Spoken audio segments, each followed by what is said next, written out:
Բարդ է սիրելի հեռուստադիտողներ կամ դիտողներ, որտեվ YouTube-ով ենք եթեր գնալու, շարունակում ենք հարցազրույց քաղաքացու հետ շարքը, որը առաջ ավելի հաճախ ենք անում, հիմա ժամանակի բերումով ավելի հազվադեպ, բայց այնուամենայնիվ կարևոր ֆորմատ ենք համարում, երբ որ ես հարցազրույց եմ տալիս մի քաղաքացու, ով պարզապես ուզեցել է ինձնից հարցազրույց վերցնել, on-line գրանցվելով դրա համար, եւ այդ քաղաքացիներին ես նախապես չեմ ճանաչում, միայն անունը գիտեմ մեր այսօրվա հաղորդավարի, անունը Խոսրով է, ու երբեք նույնիսկ չեմ հարցրել ինչով է զբաղվում, եւ պիտի խնդրեմ, որ Խոսրովը վերցնի ղեկը իր ձեռքը եւ վարի այս հարցազրույցը, միգուցե մի երկու բառ ասի ինչով է զբաղվում, եթե ուզում է, որ մեզ դիտողները իմանան։ Շատ լավ, շնորհակալություն հնարավորության համար, պարոն նախարար։ Ես Խոսրովն եմ, վաճառքի մասնագետ եմ, վաճառքի տրեյնինգներով եմ զբաղվում, ինչպես նաև կազմակերպությունում աշխատում եմ որպես ադմինիստրատիվ մենեջեր։ Ուրախ եմ շատ։ Թե այսքան է։ Եվ այն հայտի մեջ առաջի հարցը, որ ես լրացրել եմ, կուզենայի դրանից էլ սկսենք, ես գրել եմ, ես որ վաճառքի մասնագետ եմ եւ ինչու պետք է առաջիկա ընտրություններին ընտրեմ ձեր կուսակցությանը, վաճառեք ինձ այդ գրիչը։ Դե իրականում ես երկու բան կարող եմ ասել ու շատ եմ մտածել դրա վերաբերյալ, որտեղ այո, վաճառքի այդ գործիքները երբեմն պետք է օգտագործել, բայց ոչ թե զուտ որպես այնքան որ այդ ապրանքը ծախելու, իմ դեպքում տենց է, ես հավատում եմ այդ ինչ որ ասում եմ, ոչ թե որ պարզապես իմ գործնա դրա համար եմ ասում, այլև իրոք հավատում եմ այդ ամեն ինչին, ու շատ կարևոր է, որտեվ երբ որ նույնիսկ վաճառողը, հա, ինքը չի հավատում իր ասածներին, հաճախորդը տեսնում է դա եւ ինքն էլ չի հավատում, ասում է դե արհեստական է այս ամեն ինչը։ Երկու պատճառ կա, որ երկու ձևով եմ ես, հա, այսպես ասած վաճառելու մեր պրոդուկտը բանը, գրիչը, որը գրիչ չի, ավելի լուրջ բան է, բայց մեկը դա այն գաղափարներն ու տեսլականն է, որով ուզում ենք երկիրը տանել առաջ, շարունակել, եւ դրանց մեջ կարևորագույնը դա խաղաղությունն է եւ դրանից բխող ամեն ինչ, տնտեսական զարգացումը, բարեկեցությունը, մեր քաղաքացիների երջանկությունը եւ երկրորդը արած աշխատանքը, այդ թվում նաև խաղաղության հասնելու համար արած աշխատանքը,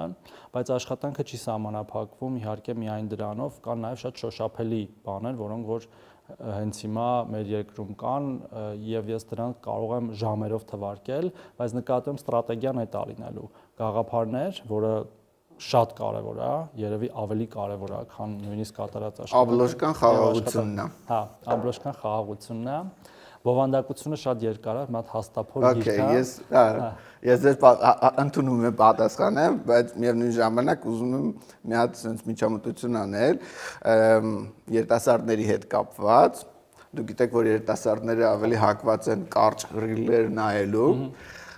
Նայեք,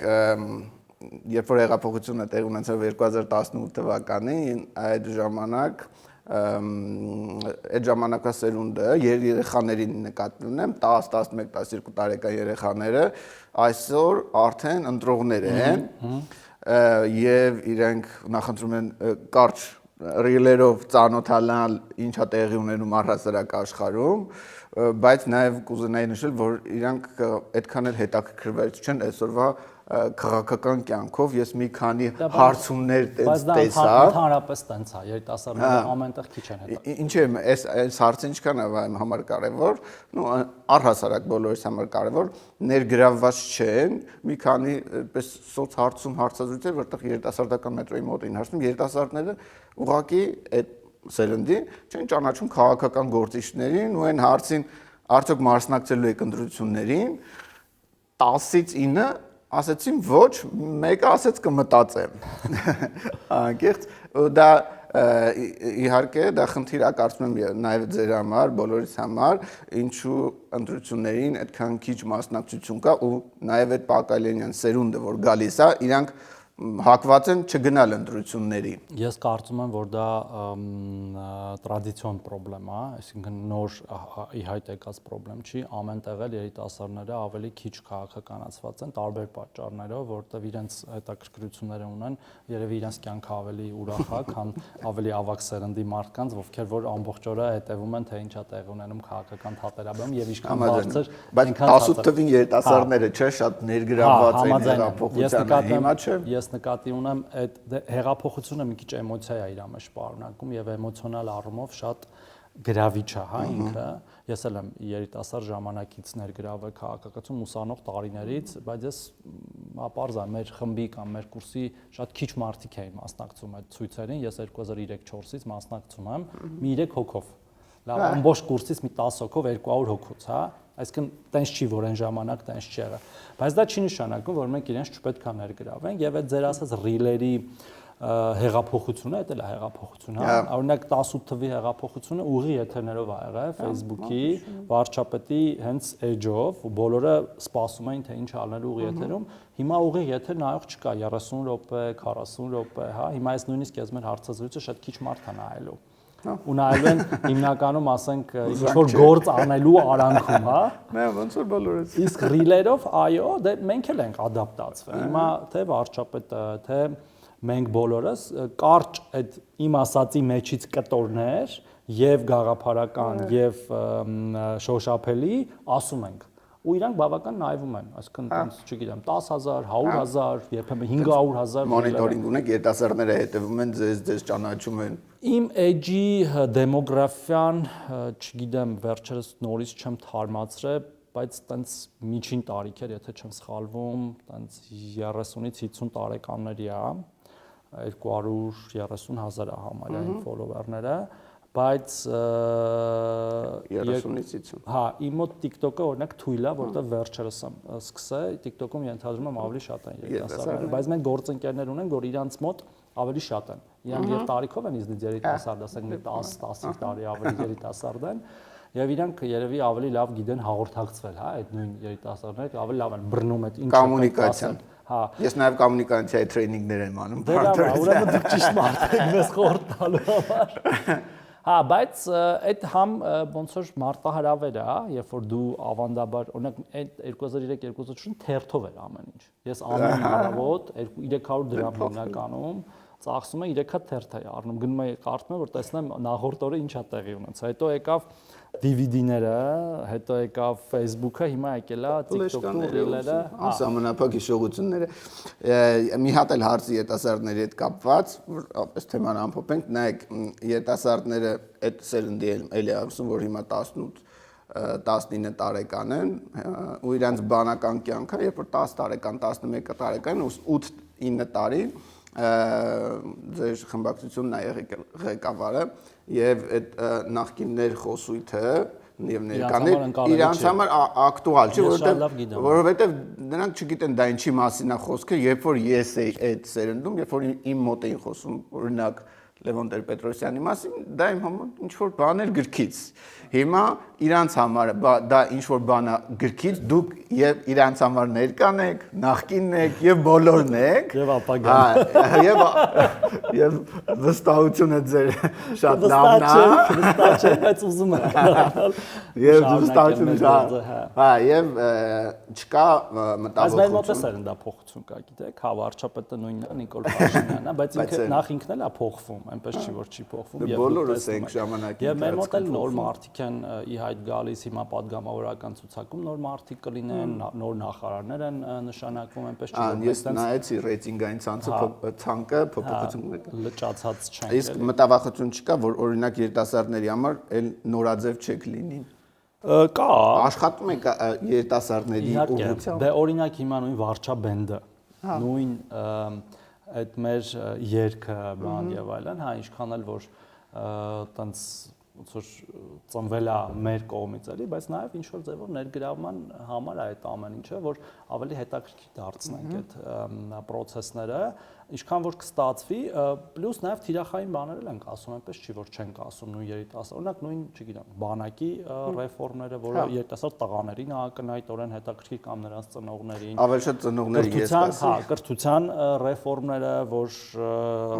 եւ ներդրումների իմաստով եւ ինչ որ հնարավորությունների իմաստով ակադեմիական քաղաքը, որը էլի երիտասարդների համար է ըստեյության, կան թիրախային երիտասարդ կամ, չգիտեմ, երիտասարդ ընտանիքներին աջակցելու ինչ որ ծրագրերը, որոնք այդքան էլ է ձեր ասած շերտին չի վերաբերում, ավելի շատ ծնողներն են ավելի շատ այդ ամեն ինչով անհանգստացած, թե ծառայությունը, թե ակադեմիական քաղաքը եւ այդ բոլորը ծնողներն են։ Այդ տարբերակով ուրեմն պետքա պարզապես ընտրությունները տոն դարձնենք, որ երիտասարդները կարողանան իրենց տես տոնական տրամադրություն, մանավանդ որ սեզոնն է լավ է, մայիս, բան, տես գարուն, հա, եւ այլն, բայց հա, կա այդ ամեն ինչը։ Okay, երիտասարդների թեման գնանք, լավ թեմա է, բայց անցնենք մյուս բևեր, տատիկ պապիկներին, այս վերջի ժամանակահատվածում հետևում էի ձեր հարցազրույցներին եւ ամենաակտուալ թեման կենսաթոշակների քարտայինին անցնելն էր, որը իհարկե շատ լավ է, բայց իրանից բխող մի քանի խնդիրներ, հիմնականում հարցս վերաբերում է գյուղաբնակ տատիկ պապիկներին, նայեք քաղաքաբնակ թոշակառուների համար հեշտ է քարտով գնումներ կատարել եւ այդ քեշբեքը ստանալ հետ 20%, ճիշտ եմ ասում, իսկ գյուղաբնակ տատիկ պապիկների համար դա մի փոքր ավելի խնդիր է, քանի որ այնտեղ քարտ օգտագործելու հնարավորությունը բավականին քիչ է ու քեշով առևտուրը անհամեմատ ավելի շատ, հայրս մենք քաղաքում ենք ապրում, մենք հայրս քարտով է գնումներ անում, քեշբեքն է ստանում, բայց պապիկս ապրում էր գյուղում եւ պես փաստերով եմ ասում, էլի, ապրում էր գյուղում եւ ինքը զրկված էր այդ զրկված չէր, ուղղակի այնտեղ կրպակ է մեկ տարածքի համար եւ այդ կրպակից առևտուր շատ քիչ էին անում, քեշով առևտուրը շատ էր, հարևանների հետ, բարեկամների հետ, գյուղամթերք էին առնում, բոլորը քեշով։ Այսինքն, եթե բյուջեով նախատեսված է, որ կարելի է 20% ավելացնել այդ ֆիքս գումարին, ինչու օրինակ գյուղաբնակ տատիկ պապիկներին ուղղակի չբարձրացնել։ Ես արդեն շատ եմ պատասխանում։ Ես չեմ լսել։ Բայց մի անգամ պատասխանեմ։ Ուղղակի չբարձրացնել այդ գումարը։ Տեսեք, քեշբեքը ունի երկու նպատակ։ Եթե մի նպատակը հանում ենք, ինքը լրիվ ուրիշ բան է դառնում։ Քեշբեքի նպատակը, որը իդեպ հիմա կա նաև համընդհանուր, դուք էլ կարող եք ստանալ 2%, եթե արկայով նպատական եք, օրինակ ես արել եմ հունվարին, հիմա սպասում եմ իմ քեշբեքի, պետքա մոտորերս այդ քեշբեքը գա։ Այդ նպատակներից մեկը, եթե հանում ենք, հա, ինքը դառնում է ձեր ասածը ինչի ուրիշ ձև չանել, բայց նպատակներից ամենակարևորը եւ կամ երկու կարևոր նպատակներից մեկը տնտեսության ստվերից դուրս հանելն է։ Հիմա նույնը ձեր ասած խանութի կրպակում ակնհայտ է, չէ, որ նաև թաքցնում են բան հարկերը, որտեվ ՀԴՄ չեն խփում։ Հիմա այդ մասին մի հատ կարամ հա, բայց եկեք նա մինչև վերջ ասեմ, դուք հետո կշարունակեք, էլի։ Եվ մեզ անհրաժեշտ է, որ մենք պետական բյուջեի միջոցները նաև համալրենք իրական այն հարկերը, որոնք պիտի վճարվեն, հա։ Այսինքն մենք ասում ենք, օքեյ, մենք ուզում ենք ձեր աշխատավարձը, թոշակները, ամեն ինչ բարձրացնենք, մյուս ծախսերը կատարենք, բայց դրա համար պետք է մարդիկ չխափեն, որտեվ օրինակ շատ բիզնեսներ ստվերում չեն հիմա, սպիտակ են աշխատում, շատերն էլ դեռ ստվերում են։ Դա լուծման մի ձև ունի, որ մենք նաև քաղաքացիներին ուժ ենք տալիս, հա, փաստորեն ուժեղացնում ենք իրեն հասանելիք հարկերը հավաքել, որպեսզի դրանով կոնկրետ այս դեպքում բարձրացնենք թոշակը, բայց այդ գումարները գալի հավաքվում է, մտնում է պետական բյուջե, մնացած բոլոր ծախսերն են արվում։ Եվ այստեղ նաև գիտեք ոնց է, հիմա մենք չենք կարող ամեն կրպակի հետևից հարկային տեսուչ ուղարկենք, որտեղ իրանք տասնյակ հազարներ են, մենք հատկապես մարզերում վերահսկողությունը կրճատում ենք, ասում ենք նորարարական գործիքներ, AI, ռիսկի պրոֆիլներ եւ այլն, բայց ինձ հիմա ես օրինակ հարկային տեսուչ եմ ինձ համարում, որտեղ երբ որ ես գնում եմ առևտուր անելու, նույնիսկ հիմա Վարշավիրանոց ու հանում եմ իմ արկակարտ, ասում եմ ես օրեն 5000 դրամը քեզ տալիս է, հիմա պետք է քարտով ստանաս, ինքդ էից ստիպված հարկեր ավճարելու, հա, ու ու ուզում են քաղաքացիներին ուժեղացնել, որ իրենք իրենց հասանելիք հարկերը հավաքեն, դրանից բարձրացնելով հետ վճարով կենսաթոշակները եւ հիմա նաեւ տալով փաստացի հետ վճար բոլորին։ Ես հասկանում եմ, որ այդտեղ կարող է մի քիչ անհարմարություն լինի որոշ մեր քաղաքացիներ, բայց ես թվերով եմ էլի ուզում խոսել։ Երբ որ մենք սրա մասին նորից սկսեցինք խոսել հունվարի, դեկտեմբերի սկզբին, մենք ընդամենը 50,000 մարդ ունեինք, որոնք կանխիկով էին ստանում։ Հիմա 24։ Հիմա արդեն 18 երեկվա դրությամբ։ Ամեն օր իջնում է, ամեն օր իջնում է։ Այսինքն 660,000 հոգուց 610 արդեն ստանում էին անկանխիկ, այդ թվում գյուղերում, պարզա չէ, որ այդ մարդիկ միայն քաղաքում չեն ապրում։ Հիմա ընդամենը մնացել են 19-ը եւ այս են մարդիկ են, որոնք ինքնուրույն կարողանում են գնալ բանկ եւ դա ստանալ։ Տակ մնացածներինը մենք կառաքենք, ոչ մեկ չի զրկվի։ Չէ, այստեղ քարտայինին անցնելը չի խնդիրը, քարտայինը օքեյ է, 21-րդ դարը այդ պետքա լինի արդեն, բայց այդ գյուղաբնակ մարդիկ ավելի քիչ են քեշբեք ստանում, քան քաղաքաբնակ, այսինքն ովքեր որ շատ հնարավորություն ունեն քարտը օգտագործելու, քան այսինքն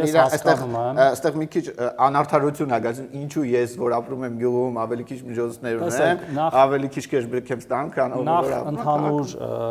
ընդհանուր այդ գործիքը դնելը ես չեմ կարծում շատ տարբերություն ա դրել, որովհետև մենք միջին տեսնում ենք ինչքան է,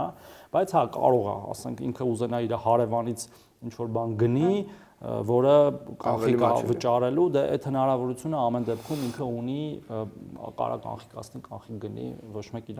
գումարից չի զրկելու, բայց գործիքի իմաստը նաև է դա էլի։ Դե հա, իմաստը ընկալում եմ։ Նաև ինչու են հրաժարվում կրպակները քարտով ընդունելուց, նաև ծագող խնդրից հետ գնանք, այդտեղ բանկային միջնորդավճարները երբեմն շատ բարձր են, այդ փոքրիկ կրպանքը 1-2% փոքրիկ կրպակի համար սիգարետ գնելու դեպքում, որի մարժան շատ փոքր է, երբեմն դառնում է լրիվ ինքնարժեքով։ Ու եկեք համաձայնենք, այսօր բանկերը ունեն գերշահույթ, այսօր top 10, բայց ոչ դրա հաշվին էլի։ Դե ոչ դրա հաշվին, բայց կարան նաև այդ մասով ինչ-որ վերահսկողություն լինի, որովհետև այսօր top 10 հարկառուներ միջնորդավճարների մասով այս վերջերս կարգավորում եղավ, կենտրոնական բանկը ինչ-որ սահմանաչափեր դրեց, բայց այդ բանկերի շահույթը նախ այդտեղից էլ է հարկ վճարվում, հա գիտենք, բայց այդ գերշահույթը նաև գերշահութը հարկ է նշանակում, էլի պետական բյուջե, եւ այդ փողերի մեծ մասը միջնորդավճարներից չի գոյանում, այլ գործարքներից, որոնք որ շատ ավելի բիզնեսի վերաբերող գործարքներից է էլի գոյանում, բայց հասկանում եմ եւ գիտեմ որ ինչ էլ է 1.5%-ի արքան դաժե չգիտեմ, երևի 1% կամ 1.5% է միջնորդավճարը, որը օքեյ 1000 դրամի մեջ 10 դրամ է կամ 20 դրամ է, բան չունեմ ասելու, բայց կանխիկ փողն էլ է գին ունի։ Այսինքն օրինակ հիմա փոքր կրպակը կարող ասեք հա ինկասացիա չի օգտագործում, բայց օրինակ մեծ փողերը, որ բանկ է ստանում բերում, դա էլ է փող։ Եվ հիմա մենք աշճանաբար պետք է դուրս գանք ու թվային բաներից խոսեցինք, հեռախոսներով են փող ընդունում մարդիկ դրսում, մեր մոտ էլ է գալու։ Հեռախոսից հեռախոս փող են փոխանցում, նույնիսկ հարևանից կարաս հեռախոսով փող փոխանցես։ Այդ շատ լավ է։ Հա, բայց ամեն դեպքում բանկային ոլորտի եւ թե տնտեսությունը զարգանում եւ ամեն ինչ դեպի դրականն է գնում, տոկոսների վերանայում չի լինում։ Բոլոր տոկոսները ես դրա մասնագետը չեմ, բայց շատ եմ խոսացել։ Ուղղակի թեման գնաց այդ կողմից չպլանավորվածներից է։ Մի օրինակ բերեմ, մեր բանկերները կամ բանկերները չէ, բանկերներն էլ բանկային ոլորտը կարգավորողներն էլ ասում են, որ մեր բանկային համակարգի շահույթի մարժան համեմատած նույն Վրաստանի հետ ավելի ցածր է։ Ավելի ցածր է, պատկերացնում եք, հա։ Հետաքրքիր է։ Okay, շնորհակալություն մյուս հարցը։ Համեցեք։ Նայեք, ես համեմատեցի մեզ մոտ նվազագույն աշխատավարձի եւ միջին աշխատավարձը 25 թվականի միջին աշխատավարձը Հայաստանում 75000 նվազագույն աշխատավարձներ, 303,000 միջին աշխատավարձներ։ Քիչ ավելի բարձր ոնց որ դեկտեմբերին է։ Հնարավոր ավելի բարձր, այսինքն նվազագույն աշխատավարձը 4 անգամ ավելի պակաս է, քան միջին աշխատավարձը։ Չեք կարծում, որ դա արդեն բևեռացում է, որտեղ իրար հետ ոչ համեմատելի բաներ ենք համեմատում։ Նվազագույն աշխատավարձը ոչ մի ուղիղ կապ չունի մարդկանց իրական եկամուտների հետ։ Նվազագույն աշխատավարձը հիմա իրականում երկու բանի համար է օգտագործվում, ասեմ իմանալու։ Դե բացահայտեք։ Մեկը այս մեր պետական ծառայողների դրույքաչափերը հաշվարկելու համար, երբ որ բանով է, կոэֆիցիենտով է, նվազագույն աշխատավարձ անգամ էս իշտիվ 2, 3, 10 եւ այլն։ Կոэֆիցիենտը կարա փոխվի։ Չէ։ Եվ երկրորդը նվազագույն աշխատավարձը կներեք, բայց բիզնեսը օգտագործում է հարկերից խուսափելու համար։ Գրում է 75000, բայց իրականում այդ մարդուն վճարում է շատ ավելի, որպեսզի քիչ հարկեր վճարի։ Եվ ինքը այլ կիրառություն ես հիմա շատ չեմ պատկերացնում։ Երբ որ մեզ ասում են ինչի՞ չեք բարձրացնում նվազագույն աշխատավարձը, դա բացի մեր պետական աշխատողների աշխատավարձի բարձրացումից ուրիշ ոչ մի բանի չի բերելու այս երկրում, որտեվ իրական աշխատավարձը, որը մենք նաև տեսնում ենք, որ եւ միջինն էլ որ տեսնում ենք, բարձրանում է ու մարդիկ մրցակցության հաշվին են ավել փող ստանում, ոչ թե որ ես օրինակ օրենքի մեջ գրեմ 75000-ի փոխարեն ասենք 85000։ Այդ բան կա էլի, տենց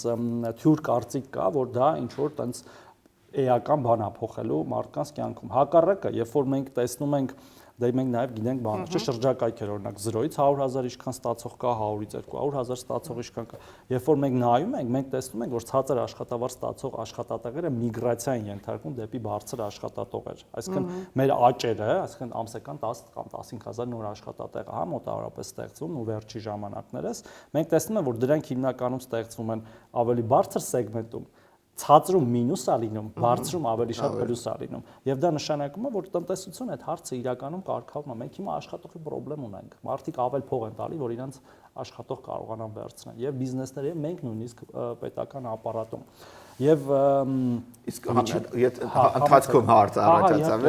էլի պլանավորվածներից պետական ապարատում աշխատելը գրավիչ չի, երևի դուք էլ գիտեք, որովհետև աշխատավարձերը այնպիսին են, որ ավելի լավ է աշխատել մասնավոր սեկտորում, այդ մասով ինչ որ բան պլանավորում եք թե չէ, որովհետև իրականում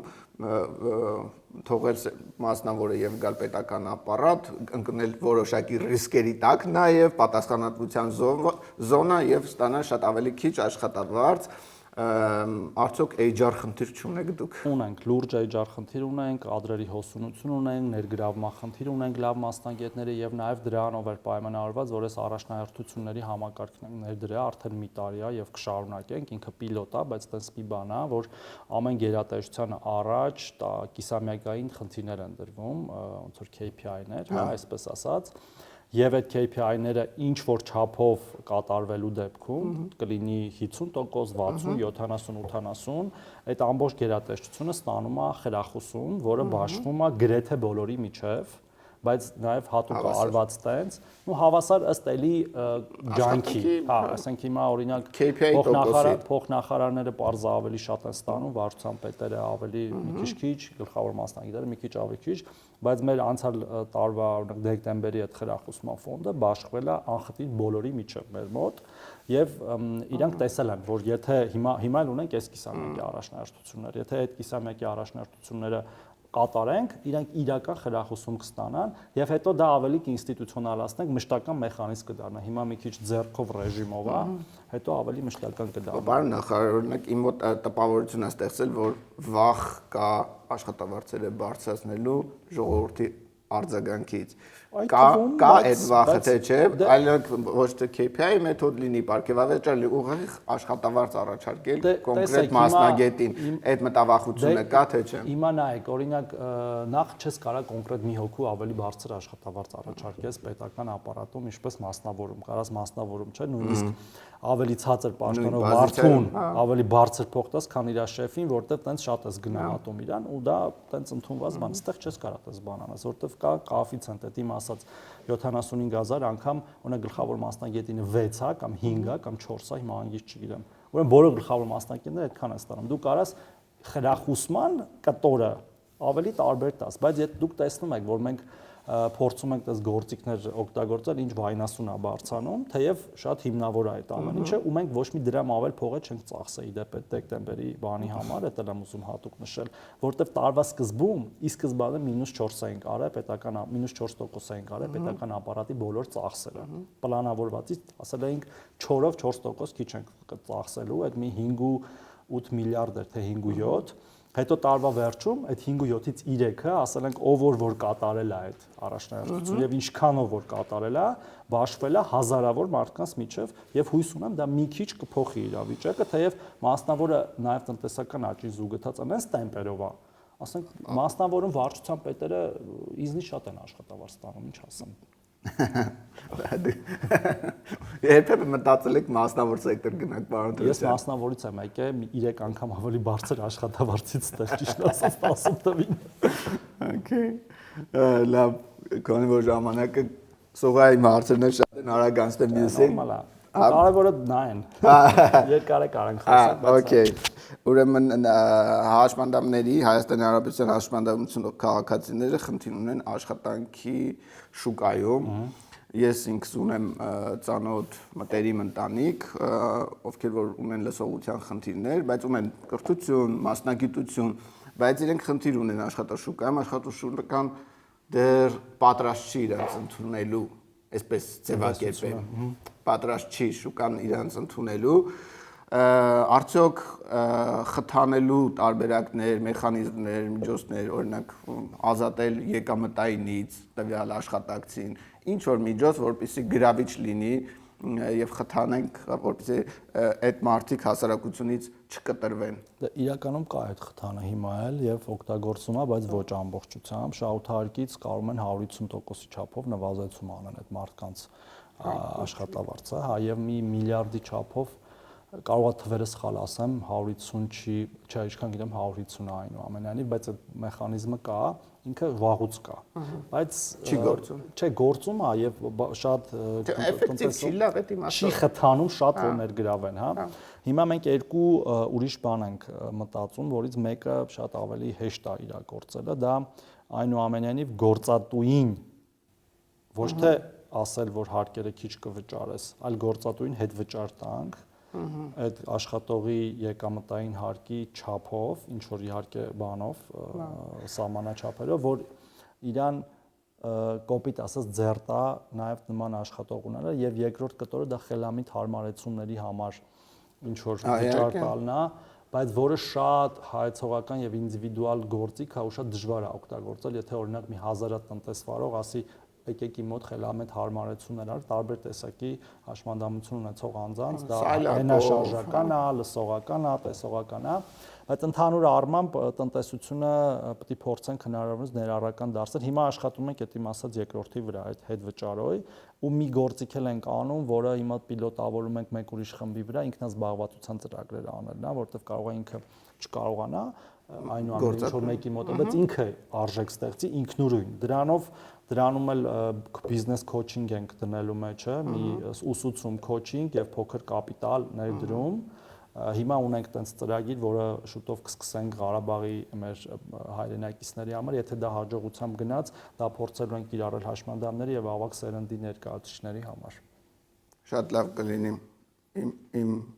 բարեկամուհին շատ լավ նկարում է։ Ինչու ոչ, հա։ Okay, գնանք մյուս հարցին։ Նայեք, ուրեմն երբ որ ես նայում էի նախորդ հարցազրույցները, որպեսզի չկրկնվեի, ես մի ձեր հարցազրույցներից մեկին ականատես եղա ու տենց դիալոգ կար, որտեղ որ խոսքը վերաբերում է մկեցված ապակին, այդ թեման էլ չեմ ուզում բացեմ։ Այդ թեման բայց այդտեղ դիալոգ եղավ, որտեղ որ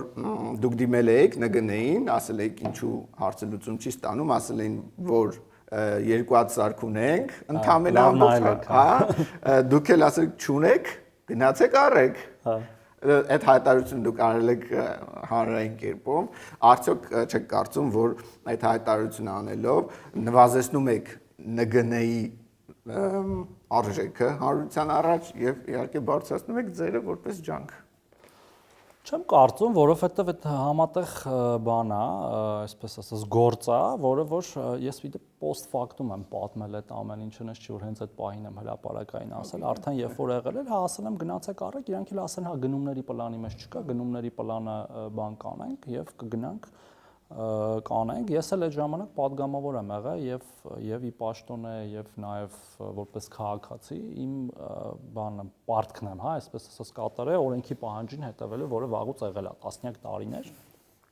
եւ որը կոնկրետ բան է փոխել մեր երկրի պրոցեդուրան այնպես չի, որ դա պետք է անի խորհրդարանում, այլ ոչ թե այդպես կարող օրենքի փոփոխություն չի եղել ընդհանրապես։ Ոչ մի բան չի փոխվել մեր օրենսդրության մեջ, դա ինչ եղել է եւ շարունակվել է։ Պարզապես պետք է կիրառել եւ ես էլ եմ նամակներ եմ ստանում падգամավորից, ասում եմ, այս ինչ բանը արեք, ի՞նչ եք անում, մենք էլ եթե մեր գործն անում ենք, որովհետեւ ամեն ինչ չի, որ երբեմն հասցնում ենք անել, այն ինչ որ մերը չի կամ չենք կարող անենք, ասում ենք, դե էսի օրենքով սենց է, չենք կարող դա անենք։ Ուզում եք եկեք քննարկենք իրար հետ, փոխենք օրենքը։ Լինում է, որ падգամավորը զանգի բողոքեն ձեզանից ձեր աշխատանքից։ Ինձ։ Հա։ Ինչի՞ չէ, հա կլինի։ Adekvat եք նայում դրան։ Իրականում կոնստրուկտիվ եմ, այտենց բողոքել բառը երևի ճիշտ չի, կոնկրետ ինձնից, բայց ինչ որ բանի չաշխատելուց հաստատ միանշանակ adekvat ուրախ եմ, որ նույնիսկ զանգում են։ Ասում եմ, որտեվ իմանում եմ դրա մասին, ամեն ինչ չի, որ դու իմանում ես այդտեղ նստած։ Թեև ես արդեն 100 տեղ անձամբ այցելել եմ, մեր ենթակա հիմնարկներ եւ բաներ, հասարակական կազմակերպություն եւ շարունակելու եմ,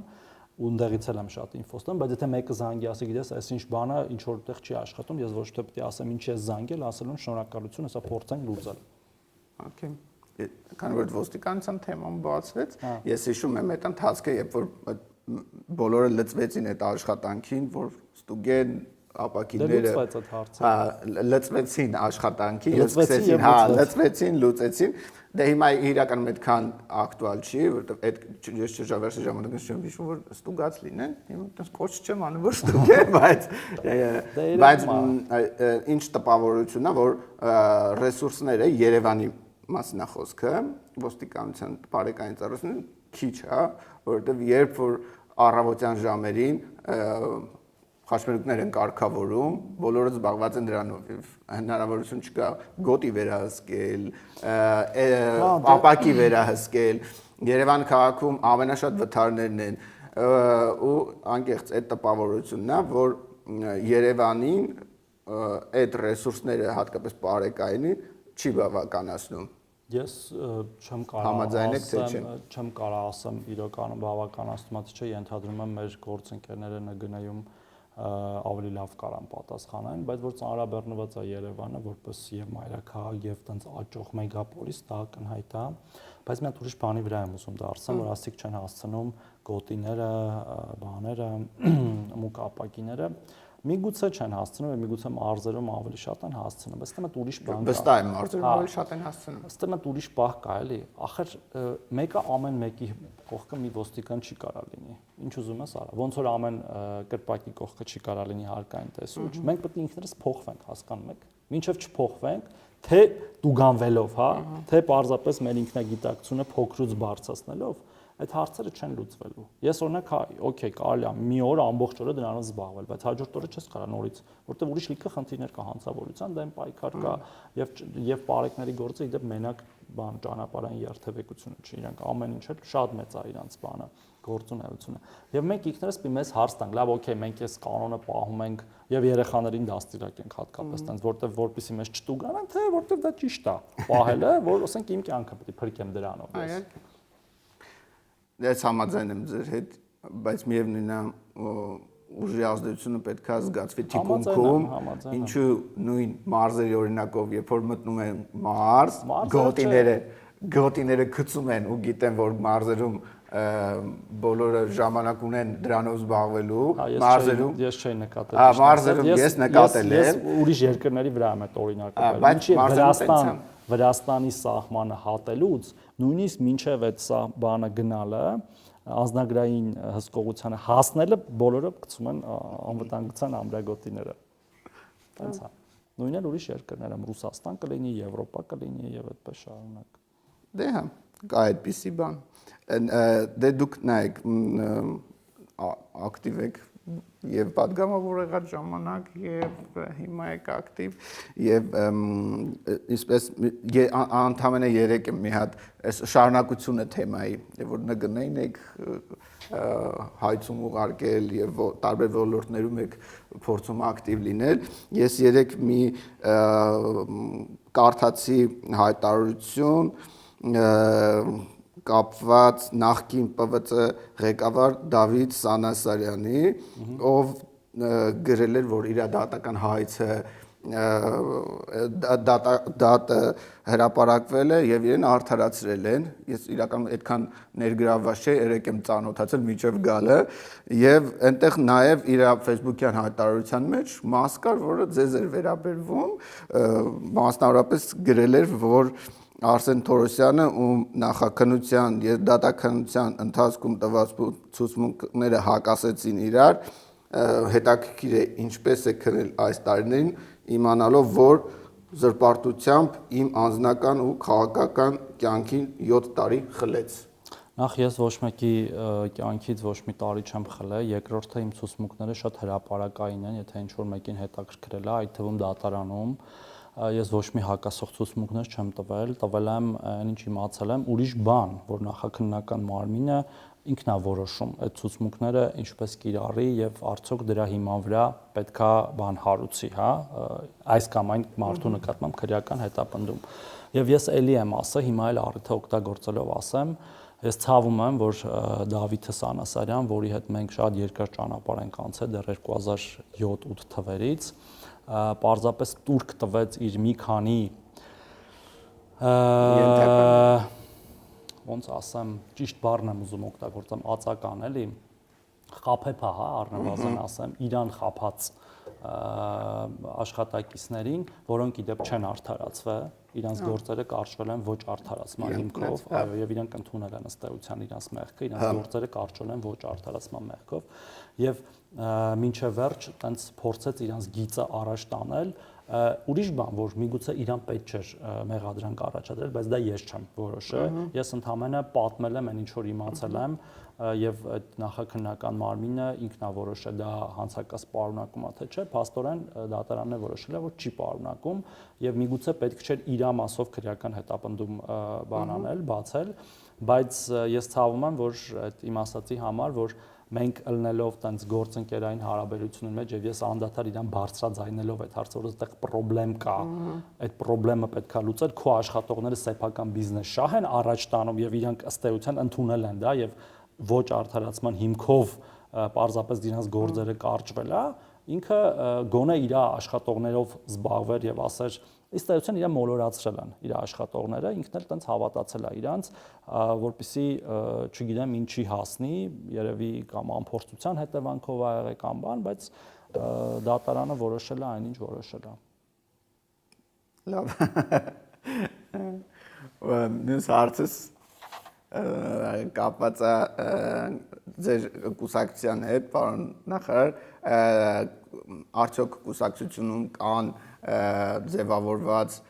լիդերներ, օրինակ, եթե մի օր Նիկոլ Փաշինյանը որոշի գնա արձակուրդ, էլ չլինի, չուզենա լինի վարչապետ եւ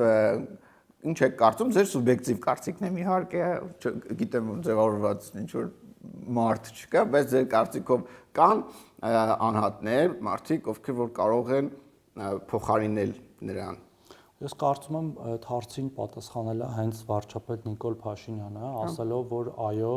եւ մեր ցուցակում եւ դա եթե չեմ սխալվում հենց վարչության ընտրությունների ժամանակ էր կամ էս վերջերս էլ որ եւ ինքը տեսնում է պոտենցիալ ապագա վարչապետի տեխնացուներ ավելին մենք հիմա այս մեր նախընտրական բանը որ անում ենք ներկուսակցական մենք փաստացի պատվիրակներին տալու ենք հնարավորություն նաեւ վարչապետի տեխնացուին որոշել, որը պետք է լինի առաջի համարը, իհարկե իմ խորին համոզմամբ, բայց դա ընտրությունները ցույց կտան, էլի, ես գիտեմ ով կընտրվի, բայց դա Պապիկյան է, երկրորդ համարներ, բայց դա լինելու է պատվիրակների ձայնով, այսինքն ով էլ որ ընտրվի, չէ, ես գիտեմ ով ընտրվի, ընդհանրապես բոլորը գիտեն ով կընտրվի, որտեղ դա օբյեկտիվ է։ Բայց միևնույն ժամանակ նախ դուք տեսնում եք, որ այդ ռեյտինգավորումն է արվում ըստ իրական քաղաքական ներկուսակցական եւ նաեւ հանրային կշռի, հա, մեր պատվիրակները գալիս եւ ընտրում են եւ նա տեսել եք օրինակ, չգիտեմ, մեր դասավորված ցուցակը հիմա ինչպես է։ Շատ հետաքրքիր է իմիջիայլոց։ Այդ ցուցակում բոլորը քաղաքական առաջնորդներ են, որոնք այս կամ այն փուլում որևէ պատասխանատվություն են ստանձնում նախարար, ազգային ժողովի նախագահ, խմբակցության ղեկավար, փոխվարչապետ եւ այդպես շարունակ, եւ դա դինամիկ process է, մեր առաջնորդը Նիկոլ Փաշինյանն է եւ նաեւ մեր վարչության նախագահն է եւ դեմոկրատական պարլամենտարիզմով երկրներում, խորհրդարանական երկրներում հենց այդպես է լինում, սովորաբար ընտրված կուսակցության ղեկավարը լինում է վարչապետը կամ վարչապետը դառնում է ընտրված կուսակցության ղեկավարը։ Իսկ հավանական տեխնացուի անուն տվեցի։ Այսինքն Նիկոլ Փաշինյանից հետո ամենաշատ ձայներ հավաքածը Սուրեն Պապիկյանն էր։ Եկում top 5-ը ասեմ։ Ձեր ռեակցիայով ես հասկանամ։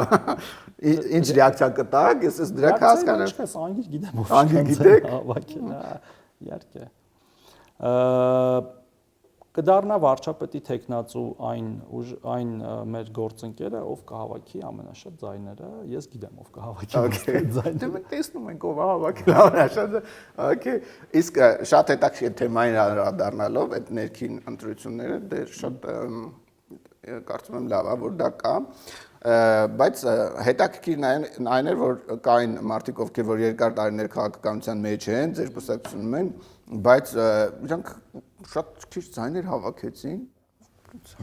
շատ ներքև 100 եւ ավել ցուցակում վերև, իսկ կային նոր դեմքեր, որ հանրության ընդհանրապես ծանոթ չէին, իրանք ընդգրկվեցին օրինակ top 50-ում։ Դե էդ էլ մեր ներկուսակցական ժողովրդավարությունն է, այն իմաստով, որ կան գործիչներ, որոնք եւ բան են, հրապարակային են շատ եւ նաեւ կուսակցական աշխատանք են կատարում, դա մեր պատվիրակները, մեր խորհուրդների անդամներն են, մեր ավականիներն են, պատգամավորներն են, կառավարության անդամներն են կուսակցական եւ առաջի համաժողովի, ԿՊ առաջի համաժողովի պատվիրակներն են, եւ այդ մարդիկ գնահատում են նաեւ իրենց կուսակցական աշխատանքը եւ այո կան մեր գործընկերներ, որոնք այդքան էլ ակտիվ չեն եղել կամ հարաբերական ավելի քիչ ակտիվ են եղել հրապարակական, բայց նաև կուսակցաշինությամբ են զբաղվել եւ պատվիրակները ըստ դրա որոշել են այս կամ այն տեխնացուին ինչքան ձայն տալ 1000 հոգի մոտ ձայնա տվել, ամեն մեկը 50 եւ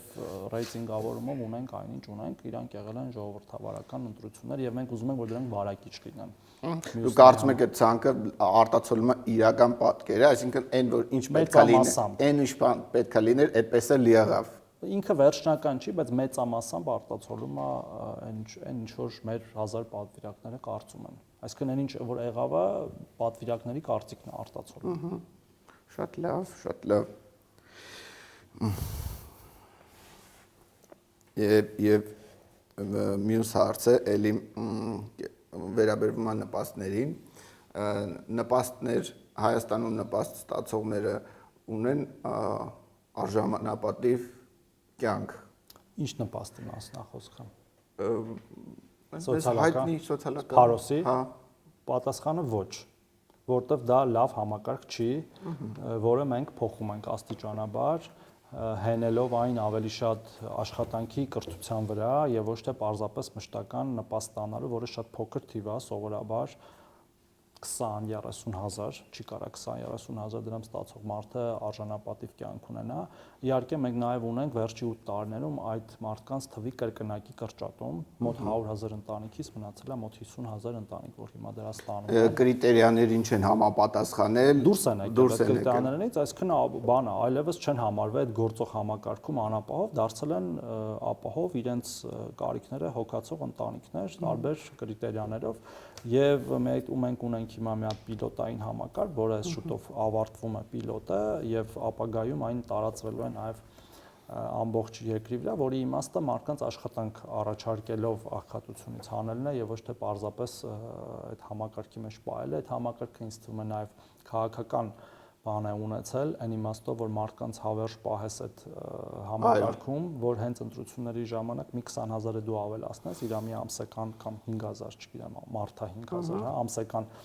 ստանալիքը, որ ու ասես գնա ընտրի այսիշ մարդուն, որը ես չեմ կարծում, որ մենք պետք է շարունակենք եւ դա ավտոմատ էլ իջել է, ասում եմ, այսինքն մենք այս 8 տարիների ընթացքում ունենք կրկնակի անկում այդ քաղաքացիների թվի, ունենք գործազրկության անկում, աղքատության ընդհանրապես թվերի անկում, աշխատատեղերի աճ եւ դրանք այնքան տարբեր բաներով ապացուցվում են, որ նես չի որ կարող ասեն օրինակ թիվը սխալ է, էլի, ասել, այս բան չկա, լրիվ հակառակը։ Մենք հակառակը հիմա լիքը աշխատողի խնդիր ունենք, որ դրսից են գալիս աշխատում։ Դրսից նկատի ունեք այլ քաղաքացիներ, այլ երկրի քաղաքացիներ, հա, դե այդ բոլորս ենք տեսնում, լիքը հարցեր առաջանում, լիքը հարցեր հարցը լուծել է։ Եվ վերջում ուզում եմ հարցնեմ, եթե քաղաքականությամբ չզբաղվեք, ինչով կզբաղվեք։ Երևի իմ գործով